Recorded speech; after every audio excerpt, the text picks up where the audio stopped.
Hola, hola, ¿qué tal? ¿Cómo están? Bienvenidos al podcast de Los que Sobran. Bueno, mi nombre es Miguel Basalo, soy coorganizador de este proyecto.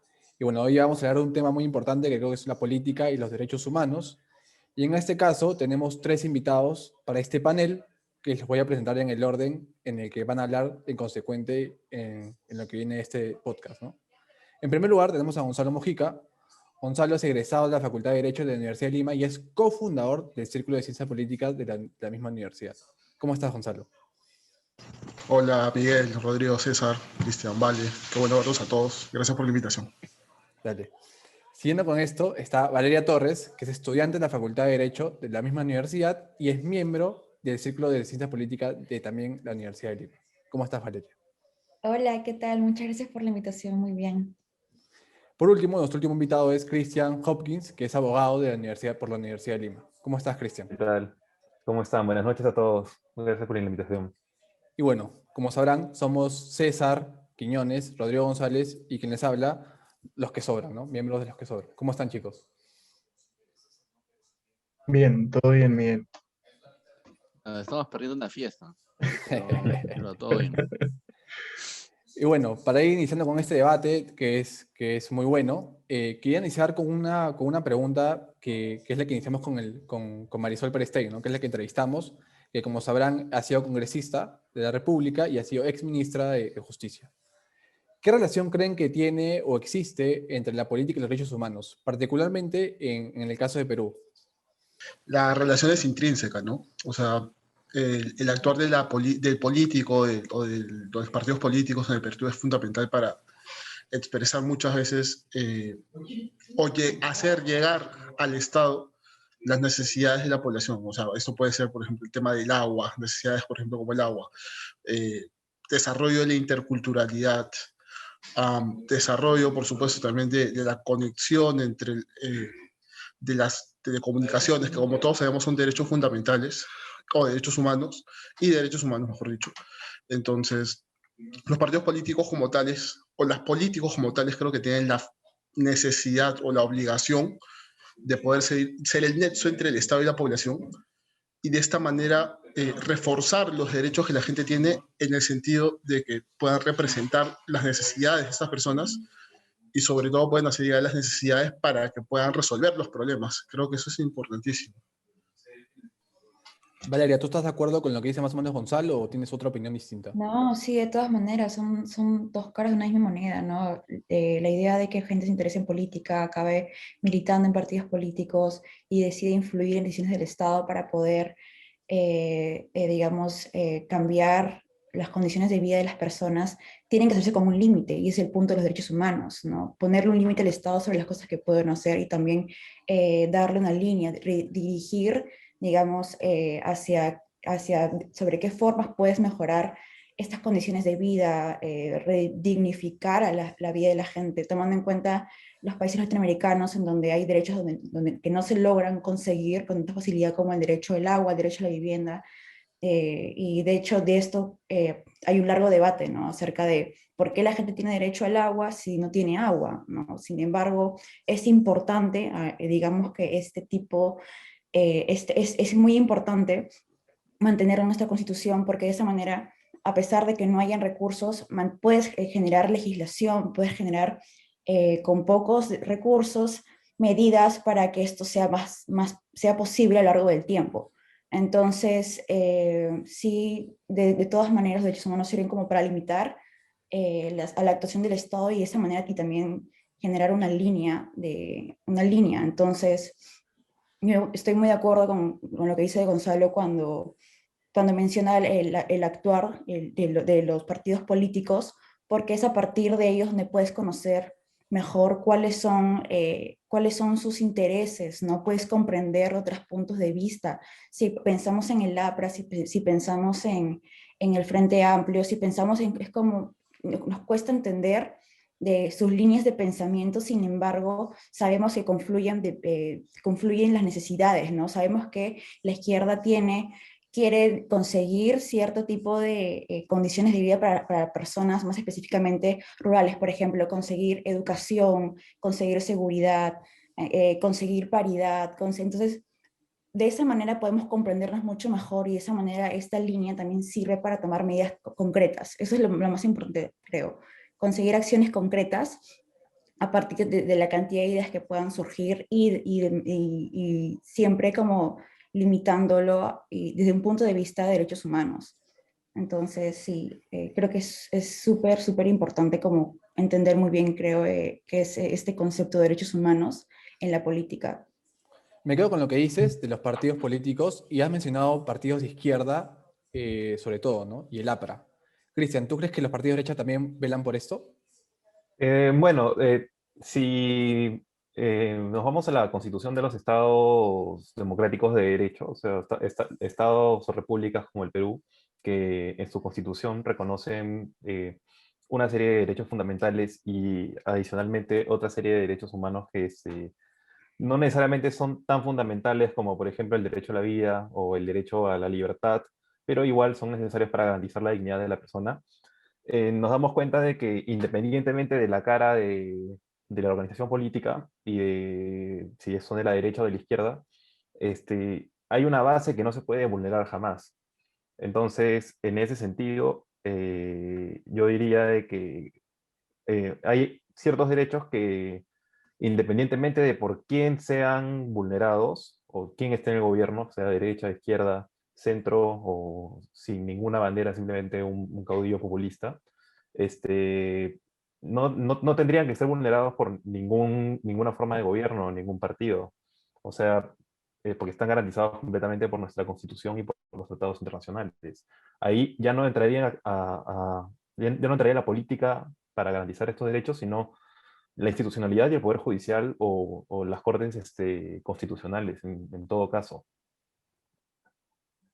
César, y en este caso, ¿tú qué opinión nos podrías dar respecto al tema y lo que venimos hablando con Marisol, ¿no? Bueno, yo creo que la relación, creo que ya lo mencionaron un poco Cristian, Valeria y Gonzalo, es de contrapesos. De hecho, yo creo que los derechos humanos son un efectivo contrapeso o una restricción al ejercicio ilimitado del poder. Eh, Tradicionalmente, digamos, las limitaciones se pensaban o se discutían respecto a lo que efectivamente puede hacer el Estado, pero me parece que eso ha cambiado. Digamos, las corrientes neoconstitucionales de alguna manera reconocen la posibilidad de la vulneración de derechos fundamentales por parte de agentes privados. Y en ese sentido, estoy de acuerdo con lo que mencionan, digamos, los panelistas. Sin embargo, creo que sí es importante tener en consideración, y esto lo saco de lo que dijo Valeria, de que sí hay restricciones, y creo que luego vamos a hablar un poco de eso, sí hay restricciones importantes en la consecución de derechos, porque la posibilidad de obtener, digamos, ahora se discute sobre el derecho al Internet, sobre el derecho a la conectividad, sobre el derecho al espacio, digamos, a la propiedad del espacio, digamos, de la estratosfera me refiero, y hay algunas cosas que pueden tener un fundamento, digamos, discursivo súper válido y súper lógico, pero existen limitaciones además de los derechos humanos para, digamos, para la consecución de este tipo de prestaciones a las personas. Y Rodrigo, una perspectiva lejos del derecho, tú como comunicador, Yo, qué podrías ver tal vez de esta relación entre la política, que la vienes analizando, mm, tengo entendido, con los derechos humanos, ¿no? Que son tan importantes. yo quería agregar a lo que han mencionado ustedes, que de hecho hay como que similitudes, con algunos matices, sí, desde los puntos de vista de los que estamos hablando hoy. Muchas veces estos derechos son parte o están directamente relacionados a la política porque son parte o un instrumento del desarrollo de una campaña política. Para un proyecto que tiene como objetivo llegar al poder o llegar a poner en práctica o en ejecución un proyecto político, valga la redundancia. Entonces, en ese sentido, quería resaltar, por ejemplo, el tema de las minorías y cómo esto ha sido característica de ciertos grupos políticos, por ejemplo, de la comunidad del LGTBI que busca cierto reconocimiento, o en el caso, por ejemplo, de la defensa de las libertades, como la libertad de expresión, que ha sido instrumento por parte de un grupo político en estas elecciones, como el caso de Fuerza Popular, que decía que, bueno, por la democracia tenían que votar por su proyecto político porque el otro proyecto iba a restringir las libertades, iba a restringir la libertad de expresión, iba a irse en contra de los medios y tal, ¿no? Entonces yo creo que muchas veces la defensa de los derechos humanos sirve también como instrumento para los partidos políticos, que no necesariamente van a defenderlos o no, sino que pueden ser un instrumento para captar un mayor público votante, ¿no? El electorado. Yo quiero acotar ahí que hay un filósofo súper interesante que se llama Isaiah Berlin, que es un filósofo de la posguerra, que tiene un concepto bien interesante que creo que podríamos usar en la discusión, que se llama libertad negativa. Y, por ejemplo, Shapiro, que es profesor de la Facultad de Ciencias Políticas de Yale, dice que, o sea, pone el ejemplo de, si a ti te dicen, por ejemplo, Miguel, tú eres libre de comprar Apple o tú eres libre de ser propietario de Amazon, en realidad esa libertad no importa o no vale mucho para ti porque fácticamente es imposible alcanzar eso. Entonces, este discurso de las libertades negativas, que son, digamos, situaciones en las que tú no puedes, tienes formalmente reconocido un derecho o tienes formalmente reconocida la posibilidad, digamos, de consecución de un derecho o la obtención de algún tipo de beneficio material, pero en la realidad la estructura, digamos, o las circunstancias, de alguna manera, hacen que ese derecho no valga el papel en que está impreso, ¿no? Y creo que eso es bien importante y creo que tiene mucho que ver con lo que justamente mencionó Rodrigo. Sí, de todas maneras. Y creo que, no sé chicos, si ustedes lo ven así, tal vez Gonzalo pueda responderme esto, pero lo que ha dicho César es realmente cierto en verdad. O sea, o sea, está en la teoría, pero pasa en la realidad de las cosas. Sobre todo en este país, ¿no? Claro. Yo Me, creo que me sí. pareció, me pareció interesante el hecho de que mencione que, claro, tienes un derecho, pero no puedes ejercerlo efectivamente, ¿no? Por más que esté implantado. Algo, por ejemplo, que pasa en el Perú es los derechos constitucionales, que se ha incluido en la Constitución el derecho a la vivienda o el derecho al agua, claro. O sea, lo ideal es, por supuesto, que todos tengamos una vivienda digna, por supuesto, que todos tengamos conexión a agua potable y alcantarillado, pero la realidad, ¿qué tan probable es que esa conexión o ese derecho a la vivienda sea ejercido al 100%? ¿Cómo puedo asegurar que una persona que vive muy lejos en las alturas de la sierra o en la selva, cómo me aseguro que tenga el 100% de acceso al agua y al alcantarillado cuando es materialmente imposible? O, por ejemplo, ¿cómo puedo asegurar que todos tengan vivienda cuando evidentemente alguna u otra persona se quedará sin ella? Entonces, hay un análisis bien interesante. Yo no conocía ese concepto, me parece curioso, pero sí lo llego a relacionar con la, con la coyuntura política nacional que se viene viviendo en los últimos años. Y Álvaro Morales tiene mucha razón. Cristian, creo que tenías que comentar algo. De que yo creo que en este país sí hay muchos derechos que no logran concretarse físicamente o tangiblemente, mejor dicho, para sus beneficiarios. Y es por una serie de motivos que van desde principalmente con lo histórico y también por las condiciones económicas del país y infraestructura. Y bueno, también tenemos otros derechos que no requieren tanto gasto material, digamos, sino más bien una gestión eficiente de los recursos que ya tenemos o incluso de un poco de, digamos, por ejemplo, derechos de acceso a la justicia. Creo que ese es uno de los derechos que están más vulnerados en el Perú. Muy poca gente puede decir que nuestro sistema judicial lo protege. Muy poca gente, ni siquiera la gente con más dinero puede estar segura de la protección que le debería estar brindando nuestro sistema judicial. Entonces, imagínense cómo estará la gente en zonas rurales, alejadas de las ciudades, donde a las justas tienen un juez de paz y que no se da abasto para la carga. Ya ni siquiera saben que existe el sistema judicial porque nunca lo usan, en su día a día no solucionan sus problemas así. Entonces, si un derecho tan básico como este no es tangible para nuestros ciudadanos, imagínense un derecho como el que mencionaba César del acceso a Internet, o uno que ya era carta común de las constituciones, como el derecho al agua y a la vivienda, que todavía no es un hecho, ni siquiera en Lima Metropolitana tenemos todos acceso al agua. Entonces, te deja mucho que pensar yo creo que lo que me hace pensar a mí es qué es realmente un derecho y cuáles son los medios más idóneos para lograr que se concrete su, su ejercicio. Mm. Y Eh, quería complementar lo que menciona Cristian, que es un dato del informe de percepción ciudadana sobre gobernabilidad, democracia y confianza en las instituciones del INEI.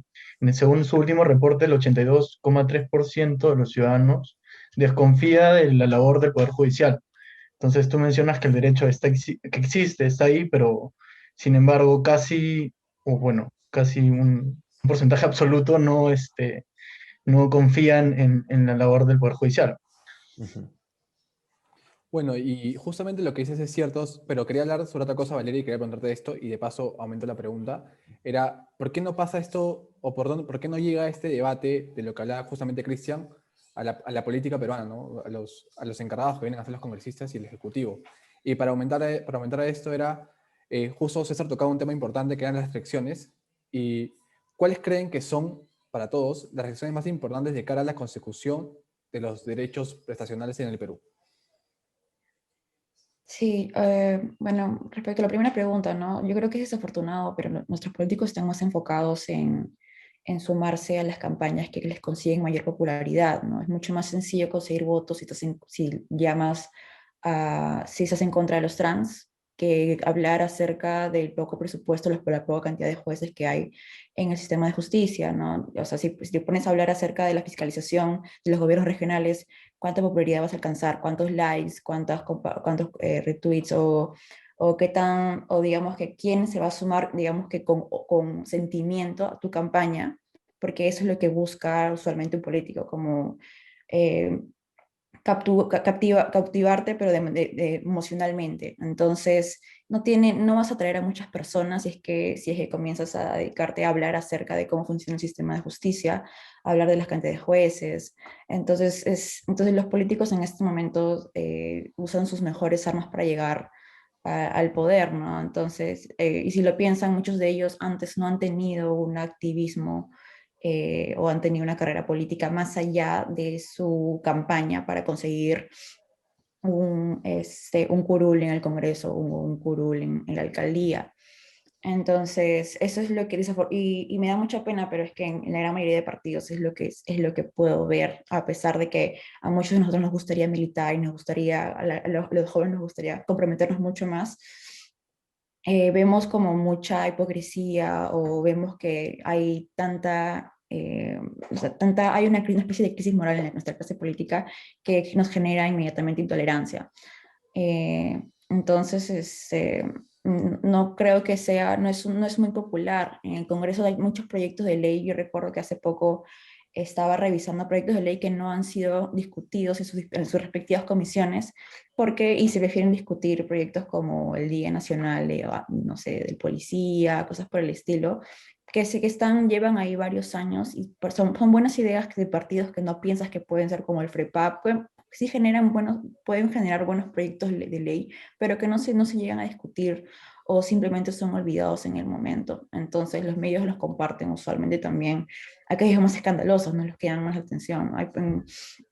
Entonces, sí creo que tenemos una especie de crisis, o sea, nos han acaparado una clase política que no se interesa realmente en descentralizar Podríamos hablar de una crisis. sí, en descentralizar las propuestas, porque no piensan usualmente en cómo hacer que el Estado tenga mayor capacidad, tomando en cuenta las dificultades geopolíticas, porque tomamos en cuenta que también cómo hacemos para que la educación, para que llegue, para reducir la delincuencia en otro tipo de regiones, tomando en cuenta su geografía, en la selva, o sea, hay países, hay regiones en donde les toma 4 días llegar a la ciudad y tener señal, entonces creo que hay muy poca discusión al respecto, es porque hay mucha centralización, todos pensamos Claro, que vivimos en ciudades como Lima. Como bien dijo Valeria, creo que tenemos una crisis moral en nuestra clase política. No se están tomando problemas que deberían estar ni siquiera en discusión. O sea, temas como la eficiencia de las gestiones de los gobiernos regionales o del mismo Poder Judicial no debería estar discutido. Debería ya ser un amplio consenso de todos los partidos políticos. Y por otro lado tenemos también el tema material, o sea, cualquier gestión, ya sea de un gobierno regional o del gobierno o del Poder Ejecutivo, está limitada por su presupuesto. Entonces, si el país no crece en productividad, no podemos tampoco prometerle a las personas que todos van a tener mañana, digamos, una casa digna, o volviendo al ejemplo anterior, una casa digna y alcantarillado. O sea, creo que tenemos que sopesar las dos cosas, la crisis moral de la política y la crisis, bueno, no la crisis, bueno, ahora sí la crisis por el COVID, sí tenemos una crisis económica, pero desde siempre nunca dejamos de ser un país pobre, nunca dejamos de ser un país con muchos límites a los recursos. Y bueno, eso era lo que quería decir sobre el tema. ¿Tú qué opinas, Gonzalo? En verdad no tengo mucho por añadir, me adhiero bastante a lo que ustedes están diciendo, el tema de la crisis moral, de la crisis política, hace finalmente que no se presta atención a lo que realmente es necesario, ¿no? Como dice Valeria y como bien dice Cristian, realmente hay derechos que temas que ni siquiera deberían ser puestos a discusión, que deberían ser aprobados inmediatamente, incluso porque son necesarios para el progreso de la sociedad. Pero como bien decía Valeria, prefiere aprobar el día de la papa a la huancaína o el día del pollo a la brasa en vez de centrarse en lo que realmente es necesario. Yo quiero Yo hacer diría- una acotación más bien respecto a lo que dijo Cristian acerca de la limitación del presupuesto. Y es que más bien creo que si bien es complicado darles inmediatamente a los 8 millones de peruanos que no tienen agua, servicios básicos, es como si hay iniciativas que se pueden generar, pero sin embargo no se toman en cuenta. Por ejemplo, yo fui miembro de Techo en un punto y Techo tiene como iniciativa facilitar o cooperar con las juntas que puedan formalizar sus planos para que así puedan permanecer a un distrito y de esta manera puedan pedir servicios básicos. Solamente así pueden hacer los trámites para que llegue SEDAPAL. Entonces tenían, por ejemplo, estos asentamientos humanos que tienen, no sé, granjas con cerdos, no pueden tenerlos, o necesitan escaleras, barreras de contención, que ellos mismos tienen que construir para de esa manera formalizar su plano y tienen que hacer muchos trámites para ello. Entonces, esto no requiere tanto presupuesto, sin embargo, y no está, esta información es limitada. Entonces, hay mucha, yo recuerdo que en San Juan de Miraflores, que limita con otro distrito, hay muchos asentamientos humanos que quieren conseguir agua, pero se les dificulta por la cantidad de burocracia que existe. Entonces, a pesar de que no haya tanto presupuesto, sí podrían facilitarse si es que le tomas atención suficiente al problema real. Si le tomas la atención, digamos, real al derecho a la vivienda, y porque es que mucha gente no la consigue el derecho al agua, sí puedes generar iniciativas y también puedes generar legislaciones que digamos que no involucren amplios recursos, pero que faciliten que se estén tomando acciones reales, acciones concretas, para que a corto o a mediano plazo se pueda conseguir, tomando en cuenta ya que vamos a crecer en Claro. productividad, ¿no? Y justo la palabra que más han repetido entre los tres, tal vez, ha sido crisis, ¿no? No sé, Rodrigo o César, ¿qué opinan de que se ha mencionado ¿qué opinan tienen acerca de estas crisis que existen, ¿no? No solamente la crisis política, mencionan crisis en varios conceptos, ¿no? Varias cosas. Dale, César. Ya, yo antes de hablar de la crisis, quiero recoger un poco de los comentarios que han mencionado los panelistas. Yo creo que en realidad sí, creo que es innegable que la mayor traba, digamos, en la consecución de derechos, y eso es una crítica, me parece legítima, digamos, a algunas posiciones desde la izquierda, que, digamos, es muy difícil, digamos, si tuviéramos, literalmente si no existiese escasez de recursos, cualquier, digamos, esfuerzo para la consecución de derechos prestacionales sería simplemente un tema de gestión. O sea, si es que fuéramos un país ilimitadamente rico y no como este lugar común donde somos un mendigo sentado en un banquillo de oro, sino realmente un país que logró salir de la trampa del ingreso medio, un país como el que vaticinaba tal vez la revolución capitalista del Perú, del Tau, o sea, un país de ese tipo, creo que la discusión se debería llevar en términos diferentes. Entonces, para mí es súper importante sí tener en consideración que la escasez y la restricción presupuestaria de un Estado limitan mucho la posibilidad real de la consecución de la, digamos, mejora material de la vida para las personas. Sin embargo, y regresando justamente a este tema de las crisis, yo creo que el tema, esto que menciona Valeria, que de hecho es de alguna manera el discurso que tenía, por ejemplo, el candidato de Soto, de la desburocratización para el acceso al crédito, la desburocratización para el acceso a la propiedad privada. eh, Creo que tal vez hay algo más que se pueda hacer al respecto. Sí tiene que ver con derechos que de alguna manera no necesariamente son más caros que digamos, que el costo del trámite, pero que tienen impacto en las instituciones, digamos, que rodean a las personas que tienen escasos recursos. Por ejemplo, los premios Nobel de Economía del año 2019 eh, ponen un ejemplo de que algo tan simple como poner una app, también lo dijo Hernando de Soto, solo que estábamos bien polarizados y creo que lo dijo mal, pero, por ejemplo, socializar o tener aplicaciones que de alguna manera disminuyan la simetría de la información en las zonas rurales, generaba mayores posibilidades, digamos, de desarrollo en esas zonas, digamos, para evitar problemas monopsónicos de, digamos, un solo comprador que, digamos, tiene que comprar absolutamente todo lo que tú produces, ¿no? Pero hay otras cosas, por ejemplo, a nosotros sabemos que es el sistema financiero, tenemos probablemente todos una cuenta bancaria, tenemos conocimiento de que existen sistemas de seguros, tenemos conocimiento de la importancia, espero que todos estemos de acuerdo con esto, de vacunar a las personas, eh, y hay personas que no tienen ese tipo de información. Entonces, eh, ese marco, ese ecosistema institucional, en ausencia de ese ecosistema institucional, mejor dicho, la verdad es que puedes gastar mucho dinero y puedes terminar teniendo resultados desfavorables, digamos, ¿no? Medidos en términos relativos a qué es lo que estás gastando. Hay una experiencia interesante que ocurre en el gobierno regional de Cajamarca, que justamente volviendo a este tema de la app, el gobierno regional tiene una app institucional en la cual puedes acceder a los servicios directamente ahí. Si necesitas, por ejemplo, una copia de tu predio, una copia de la partida rural, puedes acceder desde la misma aplicación y te la envían a tu casa. Puedes acceder a teleconsultas médicas, incluso acceder a recursos culturales o recursos sociales. En verdad es una muy interesante. Yo la descubrí hace poco, cuando apoyé la redacción de un plan de gobierno de un partido que postuló las últimas elecciones.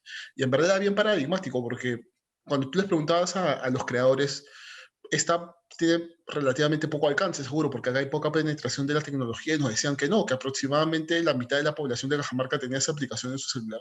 Justamente sobre eso que dices, me parece muy importante, porque esa información que no llega tal vez a todos o que no se informa de la manera correcta, ¿no? Y tal vez hablamos de los discursos que hablaba Valeria, de que son más populistas tal vez y que quieren llegar a la gente. Y justamente sobre los discursos quería preguntarles o hacerles la siguiente pregunta, ¿no? ¿Cómo consideran que tal vez que se producen o se realizan estos discursos, por un lado, de la derecha respecto a los derechos humanos y por otro lado, cómo lo ve la izquierda, ¿no? Yo quería hablar un poco sobre lo que mencionaron de la crisis moral de los partidos políticos y esto mencionarlo a modo de la necesidad que tenemos, o sea, como sociedad, de una reforma política que haga que los partidos perduren mucho más tiempo en la escena política, ¿no?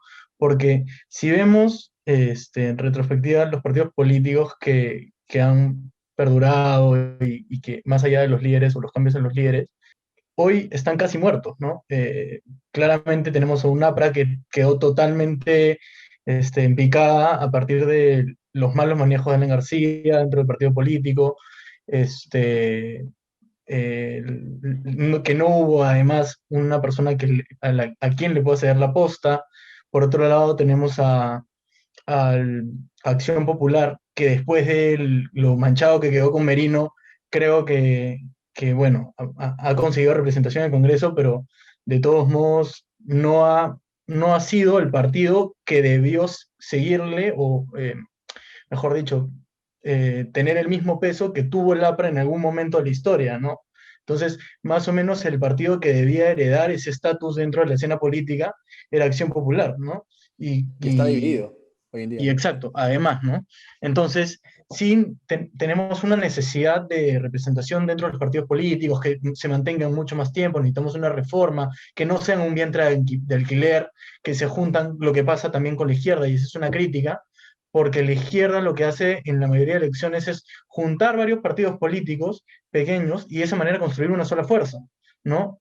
Y que más allá del fenómeno Pedro Castillo, que creo que va a ser un tema para investigar, para profundizar, porque ha revolucionado la escena política y sobre todo el tema de la izquierda, porque hablando con César llegamos a una posible conclusión de que es la primera vez que la izquierda ha logrado llegar a esta instancia por medio de las urnas, ¿no?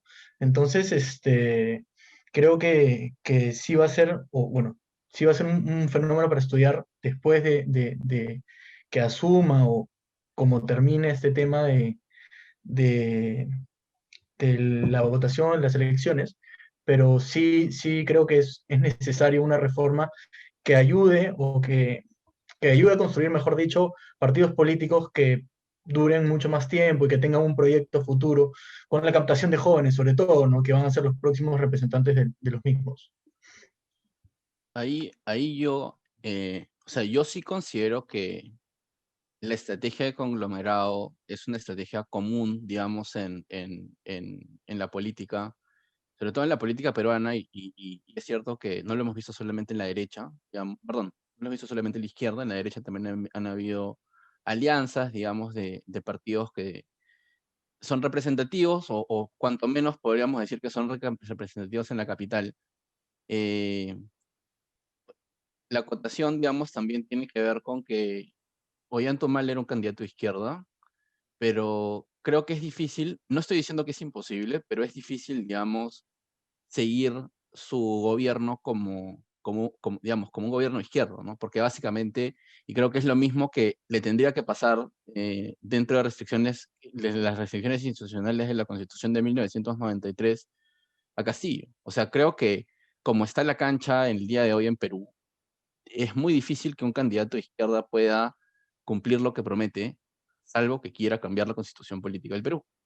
Y creo que la organización que ha tenido y esto es, digamos, independientemente de mi valoración moral de este tema, la organización que ha tenido la derecha en el Perú en esta segunda vuelta, me parecería, digamos, considero que es muy difícil que en el supuesto negado en que exista una asamblea constituyente, la derecha no pueda organizarse lo suficientemente bien como para impedir o limitar dentro del caos institucional severamente el cambio del modelo, ¿no? Porque la verdad es que cuando la gente dice cambio de constitución, lo que está hablando es el cambio digamos, lo que la gente quiere cambiar la constitución, lo que quiere es básicamente el cambio del modelo, ¿no? O sea, o mejor dicho, creo que lo que quiere la gente, digamos, lo que la gente no quiere que suceda en un debate constitucional es el cambio de modelo.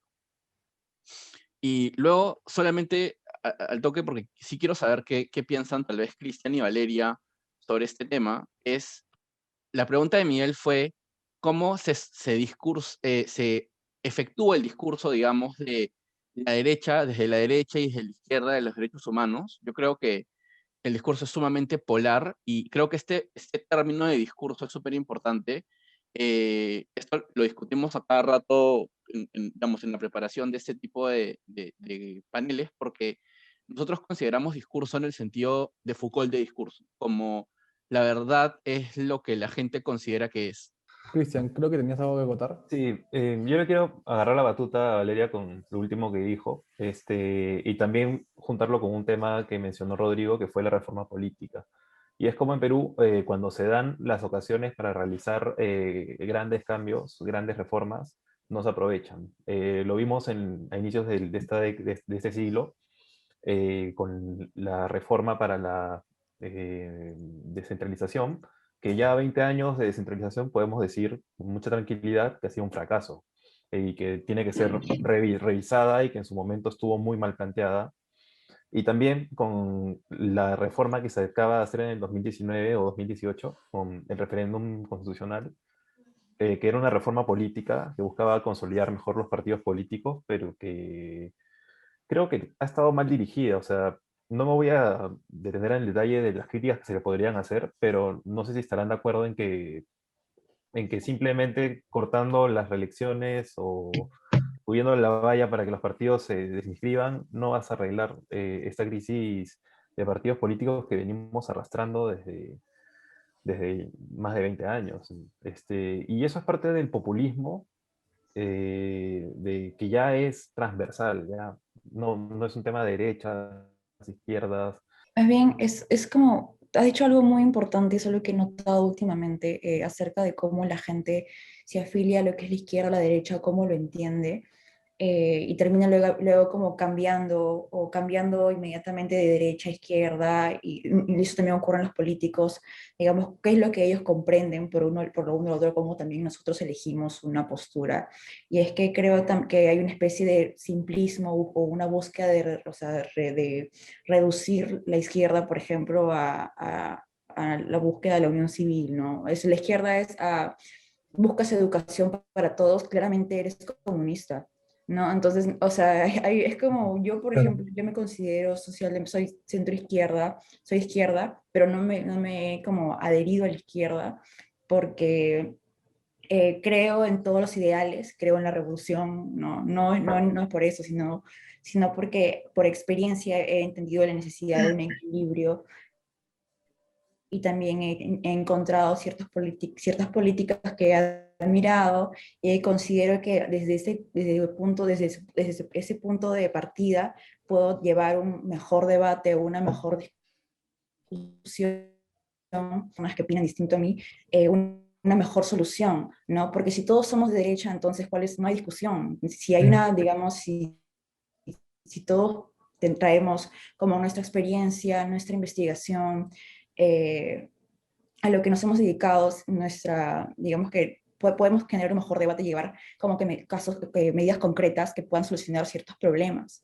Y es por eso que, bueno, uno se puede afiliar a uno o el otro, pero creo que justamente eso de que los políticos se entienden en este momento como, yo quiero como, yo quiero que la gente tenga todos agua, entonces voy a irme inmediatamente a la izquierda y voy a prometer agua, y o sea, te das cuenta luego que no puedes, que cuando llegas no entiendes de gestión y no puedes, es como que ya voy a la derecha, y es como eso genera inmediatamente mucha confusión en las personas, y generas un estereotipo, o sea, creo que actualmente eso también le hace mucho daño a nuestra política, la idea de estereotipar lo que es la izquierda o la derecha, ¿no? O sea, Quería, Yo, quería de agregar a todo, eso, sí, sí, sí, algo bueno, de lo que hemos sido espectadores en como que en esta campaña electoral, que básicamente este antagonismo entre izquierda mala, derecha buena, y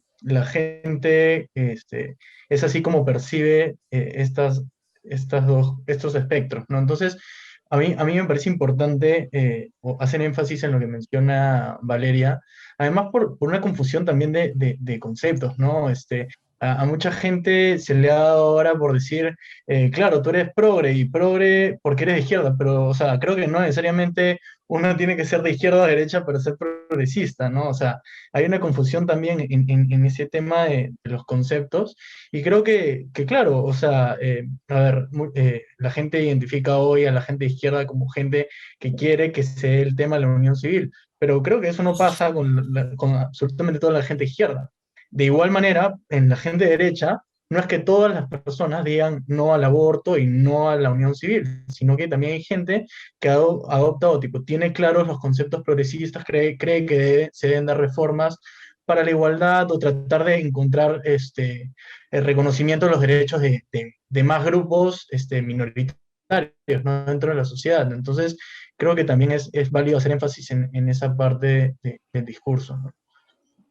yo quiero agregar algunas cosas que he escuchado. En primer lugar, yo creo que sí es importante, o un punto antes, yo creo, no estoy de acuerdo con Valeria en el sentido de que la gente suele cambiar muchas veces de... Los políticos puede ser que sí, por intereses privados, digamos, pero creo que las personas se autorreconocen al menos una parte de su identidad relacional tiene que ver con su opción política. Y creo que antes no era tanto así. Digamos, cuando yo llevé estudios generales en la de Lima, te decían, de hecho, justamente ahora está siendo famosa una columna de Vergara. Cuando yo llevé estudios generales en la de Lima, Vergara decía algo parecido a que los jóvenes peruanos eran apolíticos. O sea, no tenían mucho interés en formar parte de partidos, en realidad estaban desinteresados en la política. Yo creo que eso ha cambiado. Creo que ahora una parte importante de la identidad de las personas es en algún extremo, digamos, su espectro político. Y creo que es difícil, digamos, puede pasar, es difícil que alguien se cambie, pero creo que la gente no es, digamos, como un ping-pong bajo mi punto de vista. La otra cosa que es importante, y ahí sí estoy de acuerdo con lo que menciona Valeria, es que de algún tipo de algún elemento, algún, digamos, punto en el espectro. Porque muchas veces algunos de nosotros hacen algo así como intentan hacer el leverage de qué es lo que estudian para dar una opinión que en realidad reputan posiciones razonablemente defendibles.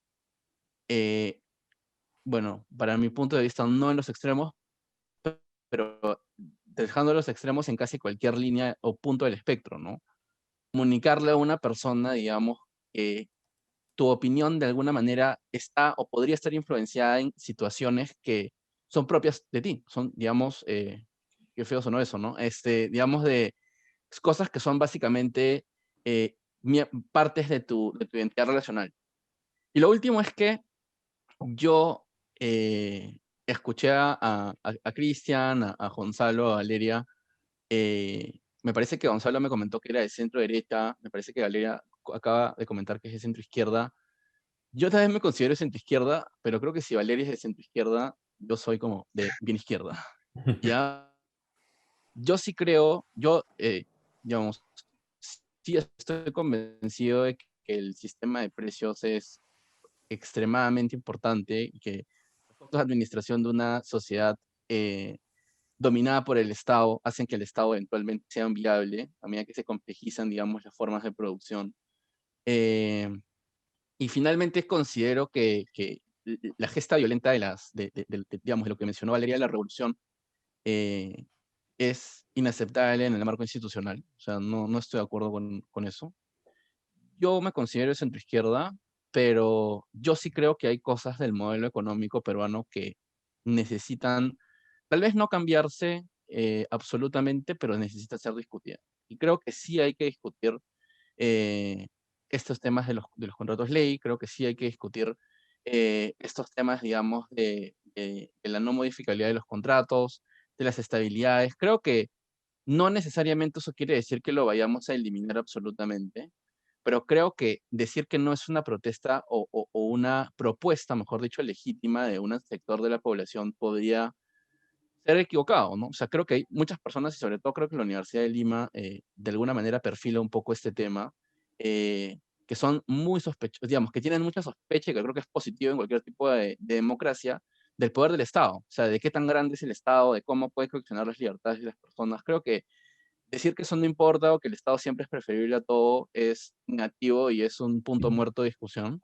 Pero creo que lo mismo se puede decir desde el mercado, ¿no? Y creo que eh, la dificultad de que existan empresas públicas, de que se presten servicios, digamos, bajo ese esquema y algunas otras cosas que en realidad ya extenderían más de lo que ya extendía este comentario, eh, merecen ser discutidas sin que eso quiera decir de que si son denegadas digamos, por la Asamblea bueno, o por el Congreso, dependiendo de cuál es tu punto de vista de cómo se puede modificar la Constitución, creo que es importante tener ese debate. No, yo también estoy muy de acuerdo contigo, o sea, de que es legítima la protesta por una nueva constitución, pero el problema actual es que ese discurso está siendo utilizado para atraer a un sector de la población, pues, desde ciertos partidos lo utilizan, y para proponer, por ejemplo, un Estado totalmente estatista. Entonces, no se abre la discusión, simplemente es la propuesta y la consecuencia de inmediatamente te vamos a dar tales cosas. Entonces, desafortunadamente, digamos, este reclamo se ha vuelto inmediatamente populista y no ha sido abierto a una discusión, porque incluso en los medios puedes darte cuenta de que es inmediatamente rechazado, ¿no? No es como que podemos ver a varias personas que discuten ya cuáles son las posibilidades que el cambio de constitución, o que podemos discutir en el capítulo, no, sino como que hay inmediatamente un montón de personas que tienen miedo, que tienen miedo porque la primera propuesta que tenemos es inmediatamente un estatismo popular. Entonces, eso es como una manera de desvirtuar este tipo de discusión, ¿no? No sé cómo ha ocurrido en Chile, que ellos sí han aprobado hacer una nueva constitución, no sé si han tenido esta discusión mucho más abierta, pero en nuestro caso ha sido de manera acelerada, en medio de una crisis económica, en medio de una crisis sanitaria. Entonces, como no hemos tenido realmente el momento, no se ha creado ese momento y incluso, y si surge, si en este gobierno surge, esperemos que se dé de esa manera, ¿no? Bueno, para ya terminar este debate que ha sido muy, muy bueno, quería terminar con esta pregunta que era, ¿cuáles son los retos más importantes que deberá afrontar el próximo presidente del Perú relacionado a todo lo que hemos venido hablando, ¿no? A ver, yo empiezo muy breve. Eh, Definitivamente el tema de la pandemia es fundamental, ¿no? Acelerar el tema de la vacunación para que todos los peruanos puedan ser vacunados en el menor plazo posible. Está avanzándose bastante bien, justo estaba viendo algunos números. El martes se ha vacunado a 165.000 personas. El ritmo está creciendo muy fuerte, creo que estamos, no sé si estamos liderando América, pero creo que estamos en uno de los primeros puestos. Creo que eso es importantísimo. El segundo es la reactivación económica de las micro y pequeñas empresas que han resultado sumamente afectadas por la pandemia y los cierres que han habido este año. Y el tercero, y algo que es también muy fundamental, es el tema de la educación, tanto básica como superior y técnica. Creo que han habido muchos problemas si bien es cierto, hay los temas de aprendo en casa o la educación a distancia vía Zoom o Blackboard o cualquiera de estos sistemas que existen actualmente, creo que lamentablemente no ha sido posible efectuar una educación de calidad y que efectivamente cumpla su rol, que es el de educar. Creo que ahí hay tres retos importantes en principio que el próximo gobierno debe afrontar y ojalá que lo haga por el bien del país. Yo quiero acotar algo y también tiene que ver respecto con la pregunta anterior, de hecho, y a mí me queda claro que las protestas van a seguir adelante debido a, digamos, al contexto en el que nos encontramos, van a aumentar. Y es más, yo creo que hay una manera liberal de entender la protesta y creo que eso también la consigue Marisol. Yo creo que las protestas, si bien no deben ser violentas y deberían enmarcarse dentro de los derechos humanos, hay que entender también que cuando el derecho quiebra, cuando se quiebra la institucionalidad, es mucho más probable que se quiebre también lo que la gente entiende como el contrato social. Entonces, si la gente no se siente protegida por el Estado, entonces ya no lo considera como quien tiene el monopolio del poder y por tanto es mucho más, encuentra mucho más legítimo y es más, encuentra hasta democrático y lo ve como simbólico, tiene esa necesidad de no hacer una protesta como un pasacalle, sino como de verdad abordar todos los espacios públicos para que se pueda enviar ese mensaje de manera clara al Estado. Entonces, yo creo que de cara y bien un temor actual de que el siguiente gobierno de un lado o del otro es que aumente la criminalización y porque si bien es cierto, ha existido ese tipo de discurso anteriormente, ¿no? Es como vandalizar al protestante de izquierda, digamos que estereotiparlo, ¿no? Como decir que es de izquierda y por tanto o terruquearlo. Entonces, estas protestas existen y no solamente en Lima, sino como que en distintas regiones, y no se hablan de ellas y no llega digamos, no llega a ser un hito dentro en Lima, una discusión. Entonces, yo creo que van a seguir y yo creo que también es un reto para el siguiente gobierno saber afrontarlo sin crear mayores disturbios y digamos que asegurando como soluciones pacíficas que no dejen más víctimas. Bueno, yo estoy de acuerdo con lo que han mencionado. Yo solo quería acotar un reto del próximo gobierno y creo que es arreglar o reconfigurar el equilibrio de poderes. Creo que se ha quebrado en este país el equilibrio de poderes. Por eso es que en este momento estamos con un presidente interino, hemos tenido un presidente vacado, un Congreso disuelto, y es necesario que hagamos retrospectiva, reflexionemos sobre los hechos que han pasado durante los últimos 5 años, y en lugar de repetirlos en estos próximos 5 años, donde tenemos de nuevo un Congreso fraccionado y un presidente que evidentemente va a ser débil, sea quien sea, reflexionar y arreglar eso. Ujú. Bueno, en mi caso, quería agregar a lo antes mencionado por ustedes, la lucha contra la corrupción, que creo que ha demostrado, bueno, mucha gente considera que es uno de los males profundamente arraigados que tiene nuestra política, pero creo que ha quedado de lado en las elecciones, ¿no? La gente decía, bueno, pues no, pero Keiko es corrupta, pero no es comunista, pues, ¿no? Entonces, es importante que eso vuelva a ser un tema importante, ¿no? O sea, el tema moral de los políticos y de todos los que trabajan en las instituciones públicas, que, que se haga una reforma, que también se tome en cuenta el tema de dar penas mucho más duras, estrictas para los casos de corrupción, y complementando esto con lo que mencionó Gonzalo de una educación mucho mejor, de calidad, para de esta manera poder, eh, a modo de prevención, evitar que nuestros próximos ciudadanos sean corruptibles, ¿no? Entonces creo que esa podría ser un tema más en carpeta y claro, de la mano con el tema de la educación, y esperando que el próximo presidente, que todo parece indicar, será un maestro, bueno, pues que se cumpla, ¿no? Yo quiero agregar algo, y es que algo que no se discute, no se ha discutido es la violencia de género.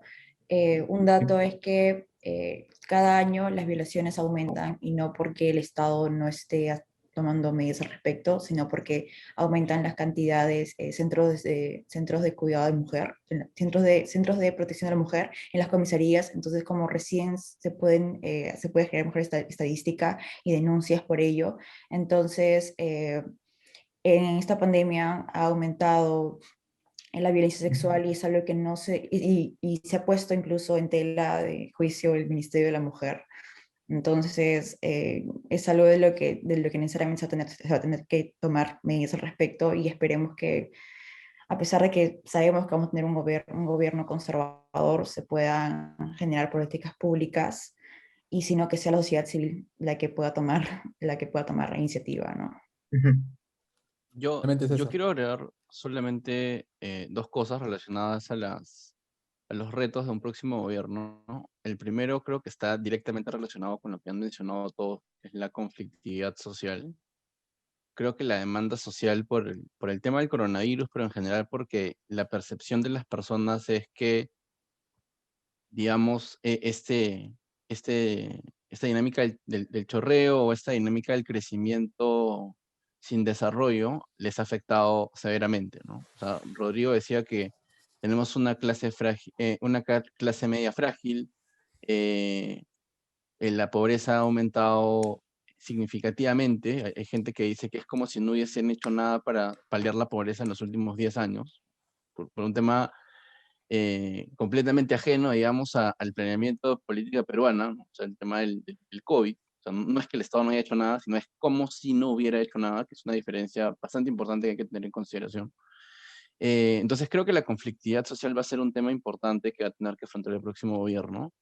Y el tema del cambio de constitución en los términos que Castillo quiere hacerlo, porque digamos, la mayoría de personas está discutiendo respecto a si existe la posibilidad de modificar la constitución de cualquier manera, en sentido de la no restrictividad del poder constituyente.